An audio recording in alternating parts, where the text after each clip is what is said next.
Sean todos bienvenidos a nuestro primer episodio de El Pluto Podcast. Esta es una iniciativa de la Fundación Convoca. Aquí los productores han querido establecer un espacio para poder compartir, hablar, dialogar desde una perspectiva, digamos, más teórica de la doctrina social de la Iglesia. Y queremos poder conversar con mucha gente a lo largo de estos episodios que vamos a tener sobre diferentes elementos que nos propone este importante cuerpo de la Iglesia. Y hay dos elementos que primeramente quiero acercarles. El primero es que nuestros productores han decidido que vamos a tener una dinámica de superhéroes a lo largo de este podcast. ¿Por qué los superhéroes? Porque cuando ellos discutían y querían poder establecer algo que una esto, pensaron en la idea que tenía MacIntyre sobre la virtud. Y esa crítica que tenía de ver la virtud desde la perspectiva ilustrada, de una reflexión etérea, digamos, de la virtud.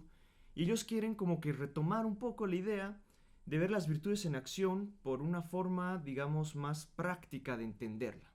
Ver ejemplos de cómo se practica o invitarnos a nosotros mismos a practicar la virtud.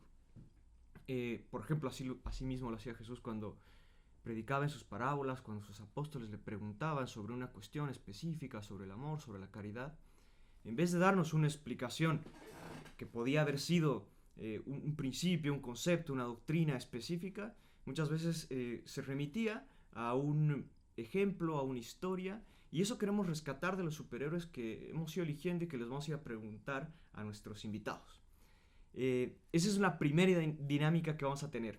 Y para el día de hoy les voy a presentar a Marco Antonio Navarro, que es abogado y profesor de Derecho. Bienvenido, Marco Antonio, a nuestro podcast. Muchas gracias, un gusto. Y tenemos a Joaquín García Huidobro, que es profesor del Instituto de Filosofía de la Universidad de los Andes y es columnista político en el periódico El Mercurio. Y les voy a preguntar primero a ustedes, que son los que van a iniciar con esto, ¿por qué han elegido sus superhéroes y qué posible virtud o qué vínculo tienen con esos superhéroes que han visto y que les han podido enseñar algo? Primero contigo, Joaquín, quizá. Yo elegí, como puede verse, a Superman por dos razones. Primero, porque Superman es Clark Kent. Y nosotros la mayoría de las veces, o la mayoría de los días de nuestra existencia, somos unos simples Clark Kent. Pero algunas veces hay que estar dispuesto, aunque uno no tenga los superpoderes de este personaje, a actuar de Superman. Y la segunda es que él sufre una desgracia, que es, él es un personaje interesante. Se le podría sacar mucho partido. Sus poderes no son convencionales. Le podrían pasar cosas y le pasan cosas magníficas. Pero las películas sobre él son detestables. Y esa es una cierta tragedia para un superhéroe. Tener un superhéroe tan bueno con unas películas tan malas. Evidentemente, o sea, Superman, digamos, como que el ícono de los superhéroes y con esas dificultades. Pero vamos ahora con Marco Antonio, que ha desempolvado un superhéroe de una serie que se llama Grand Prix y él nos va a contar ahora quién es y por qué lo ha elegido. Bien, yo escogí, la verdad, un superhéroe bastante desconocido y yo creo que casi no califica de superhéroe, tal vez héroe nomás. Corresponde a un protagonista de un anime japonesa que se transmitía en los años 80 por Canal 11, que se llama Grand Prix y es una eterna competencia de Fórmula 1, de autos de Fórmula 1, ¿no? Los distintos circuitos. Y nuestro protagonista aquí es un competidor que tiene muy mala suerte, ¿no? Entonces tiene accidentes, tiene caídas, en fin. En uno de los capítulos está a punto de ganar, va primero y un niñito con una bandera lo está, ¿no es cierto?, animando y se rompe la bandera y se mete en el motor y le hace perder Entonces, no, de alguna manera todos nos podemos sentir identificados, digamos, con Tony Bronson, de que las cosas a veces no son fáciles y que hay muchas carreras que correr durante la vida y lo importante es estar ahí dispuesto a hacerlas. Así que en ese sentido yo creo que Tony Bronson nos puede servir de algo para esta conversación.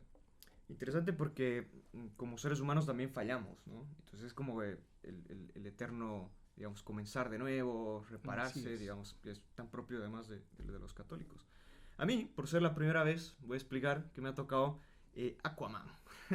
Entonces, bueno, es un poco una broma que me hacían de que yo soy boliviano y es como un anhelo para retornar, digamos, a las aguas en algún día. Pero no, en realidad, yo lo que veo en Aquaman es que no es un personaje protagónico, digamos, en la Liga de la Justicia.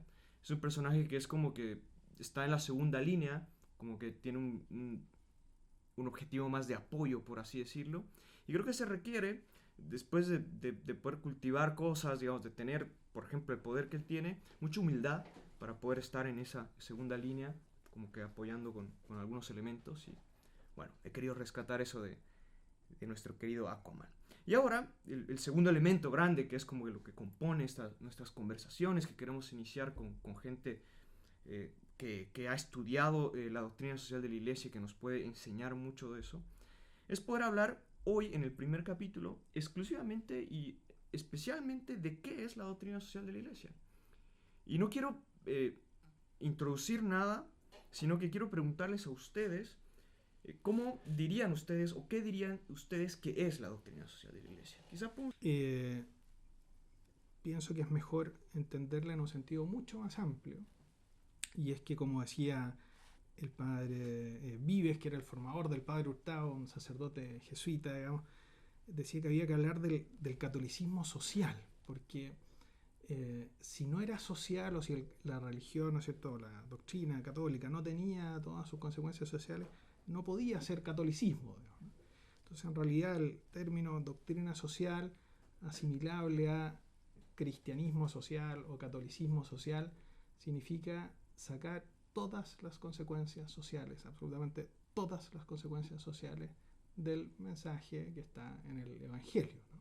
Muy distinto, por ejemplo, discutir respecto de la inmigración, considerando que todos los seres humanos son hijos de Dios, ¿no?, que tienen vocación sobrenatural, que tienen una dignidad entregada por el sacrificio de Cristo en la cruz, digamos. Bueno, es muy distinto analizar así la inmigración que decir, bueno, aquí tenemos un problema de desempleo que va a afectar las políticas públicas o que podría venir algo de crimen organizado. Todo eso es verdad. ¿Cómo lo encontrarían los cristianos, ¿no? Eso es lo que entrega la doctrina social de la iglesia, ¿no? Discutir en cristiano este problema, ¿no? Y por supuesto, hay un libro de Mijael Ende, que es un libro para niños de 12 años, 13 años, una cosa así, que se llama Jim Botón.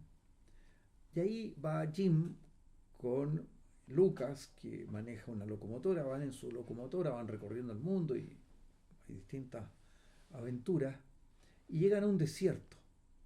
Y de repente están en el desierto y ven un monstruo gigantesco, enorme, que los deja aterrados.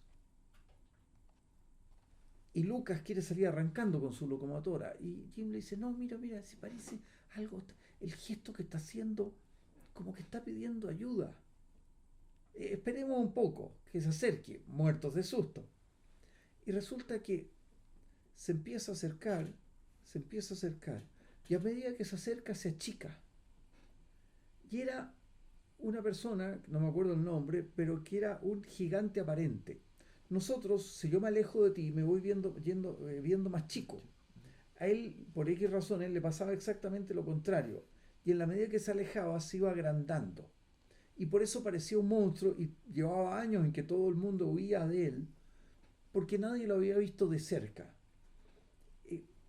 Yo creo que un esfuerzo que tenemos que hacer en Chile es ver a la gente no como ese monstruo que está allá lejos, no, y que es aterrorizador, sino que verlo como una persona que es igual que nosotros, que tiene a lo mejor